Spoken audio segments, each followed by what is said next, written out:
బర్నీ గారు బిగ్ బాస్లో ఎలిమినేషన్ అయ్యారు కదా, ఎలా అనిపిస్తుంది?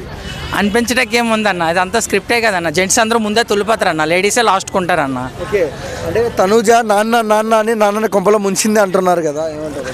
ఇది అంతా ఆల్రెడీ శ్రీదేవి డ్రామా కంపెనీలో కానీ జబర్దస్త్లో కొంచెం జరిగింది కదన్న. ఎవరైతే అబ్బాయి క్లిక్ అయి ఉంటారో వాళ్ళని ఒక అమ్మాయి యాడ్ చేసుకొని వచ్చి అట్లనే సైడ్ చేసేస్తారు కదన్న.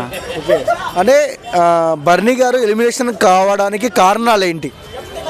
కారణాలు అంటే ఏముంది, ముందు నాకు తెలిసినంత అంత స్క్రిప్టే కాబట్టి ఎవరెవరు తులిపో టాప్ 5లో అయితే భరణి ఉండరు. టాప్ 5లో మాధురి ఉంటారు, రీతు చౌదరి ఉంటారు, అలాగే చిట్టి పికిల్స్ ఉంటారు తప్ప జెంట్స్ అయితే ఎవరు ఉండే ఛాన్స్ లేదండి. ఉంటే ఎంఐనేలు ఉండే ఛాన్స్ ఉంటుంది, ఎందుకంటే కింద నుండి వచ్చారు కాబట్టి ఆయన ఉంచుతూ ఉంచవచ్చు.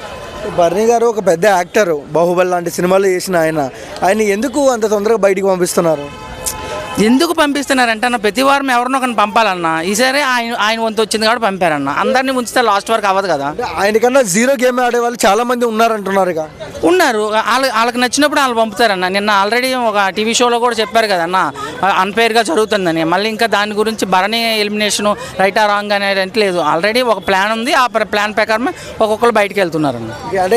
అంటే తను ఇంత ముందుకు సంజనాని కాపాడారు పవర్ ఇచ్చి, ఈసారి కూడా కాపాడతారా లేకుంటే బర్నీ గారిని పవర్ ఇచ్చి? అమ్మాయిలు కాపాడే ఛాన్స్ ఉంటుంది, అబ్బాయిలు అయితే కాపాడరు అన్న. ఎందుకలా? అదే అన్న, అది మనకి అట్లా అయిపోయిందన్న. అమ్మాయిలు బిగ్ బాస్లో ఉంటే చూస్తారన్న, అదే 10 మంది అబ్బాయిలు బిగ్ బాస్లో ఉంటే ఎవరు చూస్తారన్న? టాప్ 5లో ఎవరు ఉంటారు? టాప్ 5లో రితు చౌదరి ఉంటుంది, మాధురి ఉంటుంది, అలాగే చిట్టి పిక్కిలు ఉంటుంది, ఎంఐనేలు ఉంటాడు, ఇంకా ఎవరైనా ఉంటే ఉండొచ్చు అనమాట. బెస్ట్ హై మూమెంట్ ఏంటి బిగ్ బాస్లో ఇప్పుడు? మాధురి గారే. ఎందుకు మాధురి? ఎందుకంటే ఆమె ఇప్పుడు షో వచ్చింది, ఇంతకుముందు 1 కోటి మంది చూసేవారు అనుకోండి బిగ్ బాస్ తెలుగులోని. ఇప్పుడు 2 కోట్లు 3 కోట్ల మంది చూస్తున్నారన్న, దానికి కారణం ఆమె అన్న. ఓకే, సో ఓవర్గా ఏం చెప్తావు బిగ్ బాస్ గురించి? మంచి ఎంటర్టైన్మెంట్ షో అన్న, రియాలిటీ అన్నారు కదా, రియాలిటీకి తగ్గట్టు ఉందన్న.